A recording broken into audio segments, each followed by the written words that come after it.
ना, मी government service शिक्षक आहे. मी 2020 मध्ये 19-20 मध्ये लॉकडाऊनमध्ये मला ऐकून शेअर मार्केटचा छंद जडला आणि मी सुरुवात केली असे खरं तर ती परिस्थिती आहे ना, खरंच चांगली असते सुरुवातीची. कारण जेव्हा आपण नवीन असतो, फ्रेश असतो, आपल्या डोक्यात कसलाही असा एकदम टॉपचा किंवा लोचा विचार न करता आपण खुल्या मनाने करत राहतो आणि तसंच केलं आणि प्रॉफिट होत गेलं खूप. पण त्याचं काहीच वाटलं नाही. ते राहिलं नाही. नंतर मग ऑप्शनमध्ये कळलं. निफ्टी, बँक निफ्टी, सेन्सेक्स असं क्रमाक्रमाने मी गेलो आणि त्याच्यातही प्रॉफिट झालं. परंतु आज प्रॉफिट झालं, तर उद्या त्याच्या जास्त गेलं.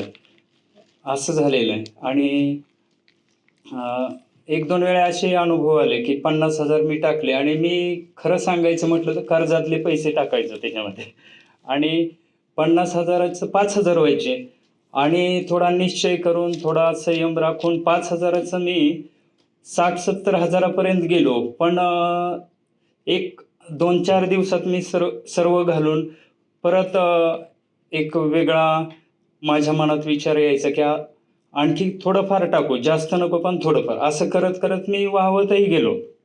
पण एकदम जास्त घालवले नाही. थोडे-थोडे मिळूनही खूप घालवले असं म्हणता येईल. परंतु आता हे घरच्यांना दिसत होतं, पण त्यांना सांगायचो मी फक्त बघतोय आणि शिकतोय.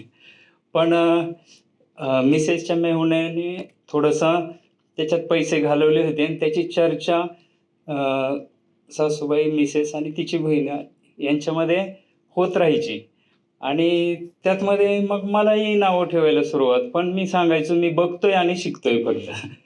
मग नंतर परंतु आता मला सरांचं Facebookला मी बघितलं होतं आणि टीव्हीला पण एकदा बघितलं होतं. तर मराठी भाषेत सरांचं स्पष्टीकरण मला खूप आवडलं. मग मी सारखं जेव्हा दिसेल तेव्हा बघत राहिलो. नंतर पुण्यात एक सेमिनार होतं ते वाचलं आणि मी ते अटेंड केलं आणि अगदी ₹190त होतं मला वाटतं कमी फीमध्ये, मोठ्या हॉलमध्ये. असाच सुंदर हॉल होता. अशाच बसायला सिस्टीम, सगळी व्यवस्था होती आणि शिस्तही होती आणि आपलं व्यवस्थापन पण असंच होतं आणि ₹190त असंच गेलं की एखादा जोडीदार नवीन ओळख करून घेणं आणि चर्चा करणं असं आम्ही केलं आणि मग म्हटलं आता सगळे रजिस्ट्रेशन करतात पुढच्या सरांच्या क्लासचं, पण आपल्याकडे पैसे नाहीत. आम्ही थोडी चर्चा केली. 2 जण, दुसरे 1 जण होते आणि गेलो निघून. कारण आमच्याकडे पैसे नव्हते. पण आम्ही पूर्णपणे सरांचं अटेंड केलं. एवढं छान मार्गदर्शन केलं, की आपण चुकीच्या पद्धतीने पैसे घालवतो म्हणजे ऑप्शन वगैरे. तर सरांनी मूर्ख हा शब्द वापरला. तो अगदी मग सुटेबल झाला. म्हटलं मी पण त्याच्यामध्ये आहे. आणि असाच आता सारखा विचार मनात येतोय आणि अडचणी ह्या चालूच. पगार 1,00,000 पण कर्ज 2,00,000च्या पुढे चाललेत.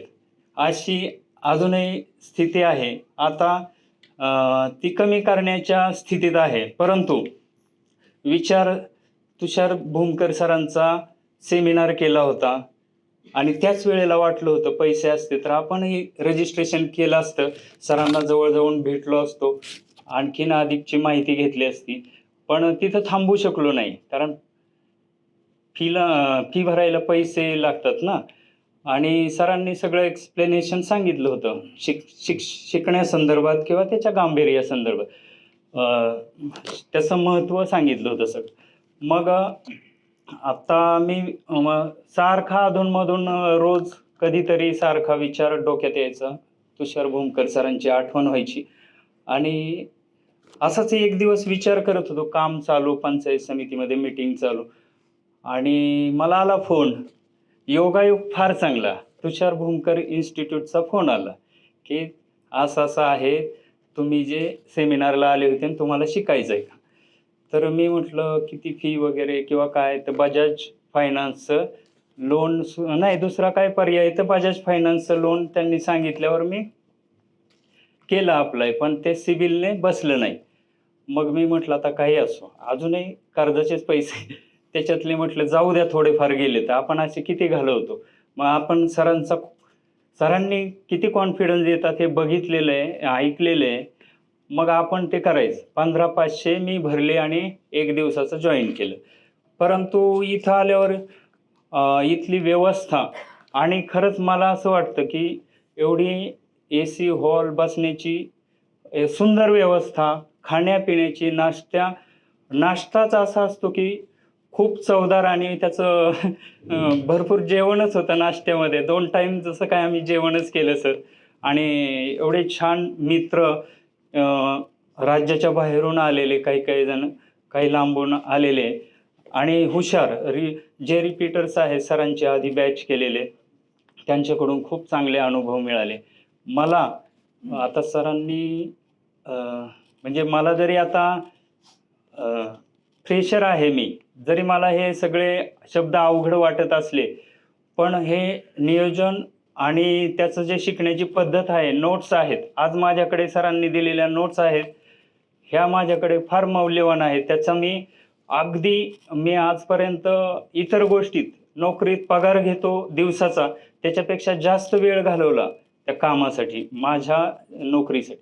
परंतु मी आता तसं नाही करणार. मी दिलेल्या वेळेत माझी नोकरी करणार आणि उरलेला सगळा वेळ माझ्या या ट्रेनिंगमध्ये 4 दिवसाचं शिकलेल्या माझ्या भवितव्यासाठी, माझ्या कुटुंबासाठी याचा उपयोग करून घेईल. आणि बोलावंसं खूप वाटतं सर, मराठीतून एवढं छान प्रशिक्षण देतात आणि आता खूप बोलावंसं वाटतं, परंतु मी थांबतो. धन्यवाद सर, खूप खूप धन्यवाद.